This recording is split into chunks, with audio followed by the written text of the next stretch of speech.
இடரினும் தளரினும் எனதுரு நோய் தொடரினும் உன் கழல் தொழுதெழுவேன். இடரினும் தளரினும் எனதுரு நோய் தொடரினும் உன் கழல் தொழுதெழுவேன்.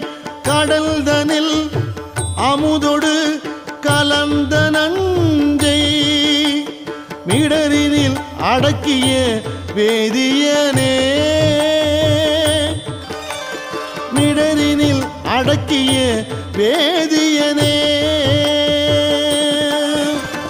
இதுவோ எமை ஆளுமாறு ஈவதொன்றெமக்கு இல்லை ஏன் அதுவோ உனது